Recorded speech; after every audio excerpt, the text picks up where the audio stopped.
So these are the ingredients for the butter cake. 3 1/2 cup cake flour, 1 1/4 cup sugar, 1 1/2 tablespoon baking powder, 1/2 teaspoon salt. For the cream ingredients, 3/4 cup butter, 1 1/2 teaspoon vanilla, and 4 eggs. And then for the liquid ingredients, 3/4 cups of milk, evaporated milk plus 1/2 cup of water. So those are the ingredients needed for butter cake. We will now start mixing the ingredients. The 3/4 cups softened butter plus 1 1/4 cup white sugar,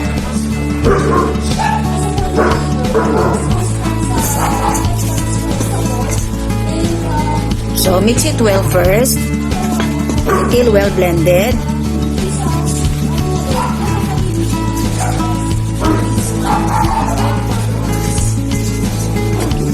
Okay, so once it's already well blended, we can add the eggs one at a time.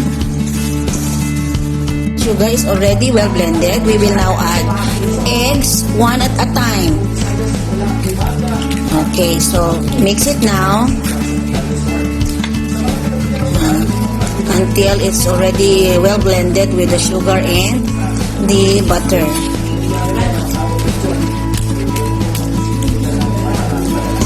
Okay.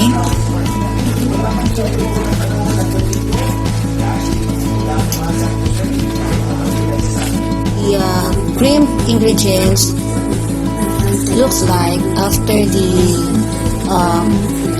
all the mixtures are already mixed. Let us now proceed on mixing the powdered ingredients. We are now going to add 1 1/2 tablespoon baking powder. Then mix it first with the cake flour in one direction only, and then you can now add 1/2 teaspoon salt.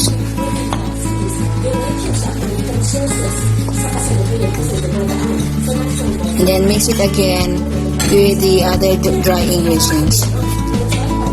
Okay, so after that, we will now mix the powdered ingredients alternately with the liquid ingredients with the cream ingredients. I was telling a while ago, so you add powdered ingredients, add some more, then you will now add with the powdered ingredients is milk ingredients or liquid ingredients, just a little of it, and then mix it with the cream ingredients. Then later you will add another powdered ingredients and then the liquid ingredients alternately in the cream ingredients until all the powdered ingredients and the liquid ingredients will be mixed and well blended with the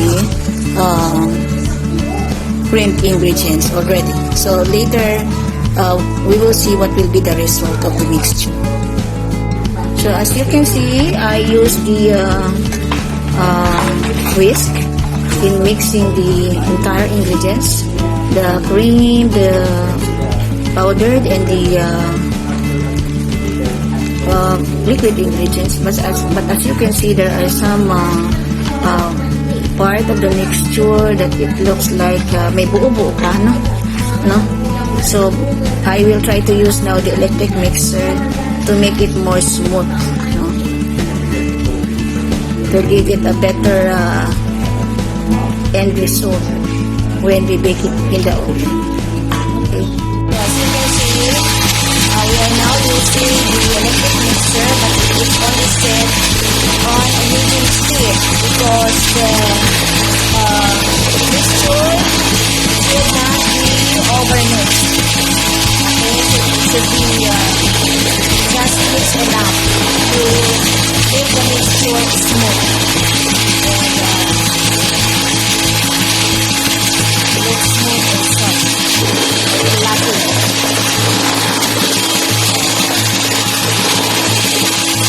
Okay, so once it is already smooth and fluffy, you can now put it in a glass rectangular or round pan.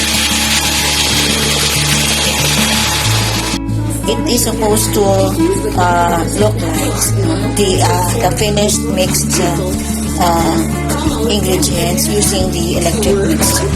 So as you can see, it's now smooth and fluffy. Okay, it is now ready for transferring to the baking pan for baking. For the cake batter ingredients, on the pre-greased round pan, approximately 12 inches in diameter. See? Akala mo lang marami pero konti lang ito. Okay, as you can see, it did not reach at least one inch below the top part of the or the edge part, top part of the baking pan, but still it will rise during the baking time inside the oven. So we will see later the result. And after that, we are going to pound, itak-tak lang para mag-level yung mga mixture inside the pan. Then it will be baked for 45 minutes. Okay, that's good. Place on a preheated oven and it will be baked for 45 minutes at 350 degrees Fahrenheit or 170 degrees Celsius. Oh, as you can see, the batter already rised and in 3 minutes it's already done. This is now the end product of the baked butter cake. So as you can see, talagang buo siya. Ang ganda ng itsura ng cake. And then I will try to level it later. Alamigin ko lang muna ng sandali. Okay? This is the way how we check if it's level. Okay? So far, it's already level. Kung hahatiin dapat siya into 2, dito dapat ang hati niyan sa kalahati ng mismong thickness ng cake. Yan. Para lalagyan nyo dapat siya ng filling sa loob. So yung filling na ilalagay ko dapat yan ay yung whipped cream. Kasi yung whipped cream yun ang magpapasarap dito sa cake. Tapos yung lalagay ko pang decorate ay yung gagamitan ko ng super stable na buttercream icing. Okay? So pwede ko naman sana siyang hatiin, kaya lang baka kasi siya ay mabiyak. So hindi na lang. Hayaan ko na lang siyang isang buong ganyan. Okay? Tsaka hindi naman siya talaga mataas. Kung dalawang ganito sana ang nabake ko, ipapatong na lang yung isa pa. Okay, pero isa lang siya. So instead na ipipiling ko, yung pinaka-top ko na lang na icing yung whipped cream. Okay? So ang gagamitin ko mismo yung pang-decorate is super stable buttercream. So you will see the difference later. Okay?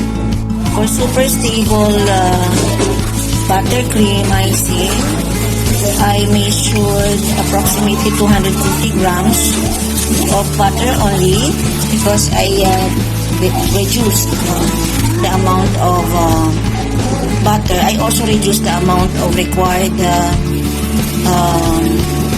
visco vegetable fat, or if you do not have that, you can make use of lard.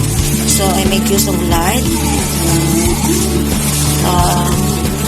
So plus, instead of 300 grams, I just make use of approximately 150 grams. And this one, instead of 380 grams of condensed milk, I make use of approximately 190 grams. So we'll just simply mix all those 3 ingredients, and then we are going to mix it with the use of electric mixer. We add now the butter.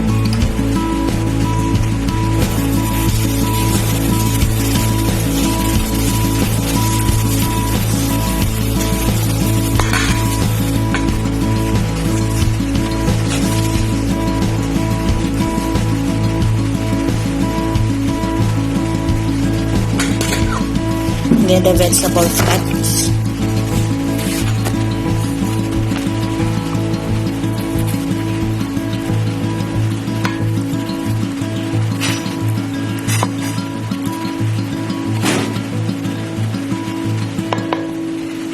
And then the condensed milk, sorry. Condensed milk. Yes, and then later, we're going to mix that using the electric mixer. Okay.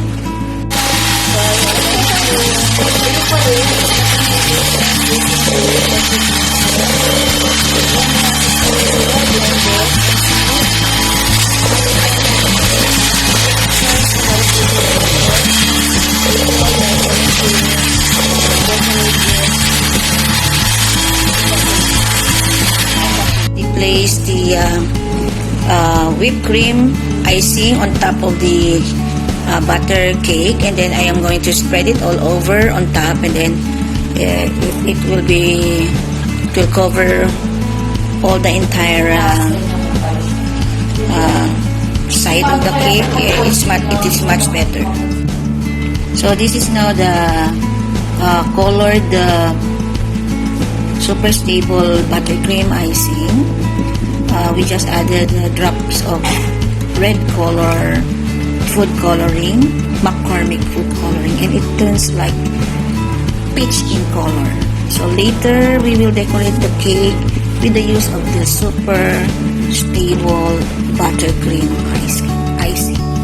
The butter cake with whipped cream icing, no? It already came from the ref. So ayan, i-decorate na siya ng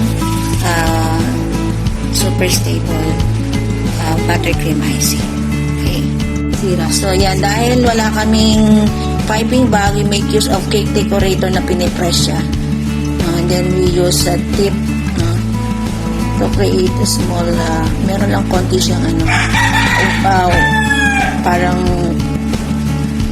wave part o woven part. So far, ito na yung nagawa ng aking bunso na decoration. Using the parang flowered tip, no? Anong number ng tip pala? Kasi included siya doon sa pang-cake decoration. Okay? So, mamaya may gagawin pa siyang decoration. Lagay lang muna namin siya sa ref for a while. My daughter is now making a leaf design or a leaf design. Leaf. Yan. Dahon sa Tagalog. Yan. Okay. So, bawat yung tumpok ng flowerette ay lalagyan niya ng magka-partner na leaf. Ayan. Mahaba naman yan ata niya. Okay lang yan. Tamang haba lang na. Okay. Tsaga lang talaga sa cake decorating. Dahil beginner pa lang naman, so whatever the student will be able to come up with a decoration, that's good enough for them. Meron silang na-create na decoration. Oh, you see? So that's good. So this is the top view. So my daughter now is creating a design at the side of the cake. Ayan. Okay. Let's see. Wow, ang cute. Another one. Okay, that's cute. Okay. Dahil konti lang yung aming na kulayan na green na icing, sabi ko i-economize niya ang paggamit. Kasi konti lang. So, medyo malayo-layo yung spaces. Okay, yung distance ng bawat isang design na. How do you call By that corner. design na? By corner. Yan. And the So, mga dalawa pa siguro. Last na yan? Maghanap pa tayo ng malaking space kasi meron pa naman. Okay. Ay, okay naman na siya. Oh, pwede pa in between. Ito. Kaya mo pa? Kaya pa? Parang O sige, ano pa? lagyan natin gitna. It's up to you. Okay, lagyan ko din siya. Oo. Bahala ka. So, nasa galaw ng kamay mo yan, anak.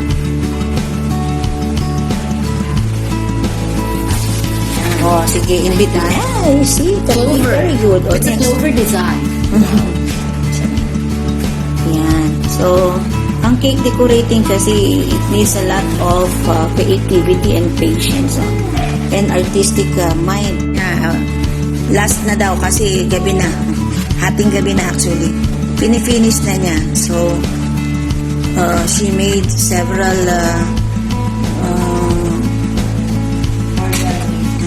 flowerets, green, and then at the middle, she put some flowerets on the middle, peach color. So, all in all, it looks like this. Yeah, so it's already done. Very nice for a beginner. Okay, that's good. So, para sa akin, if it's not perfect, at least 98.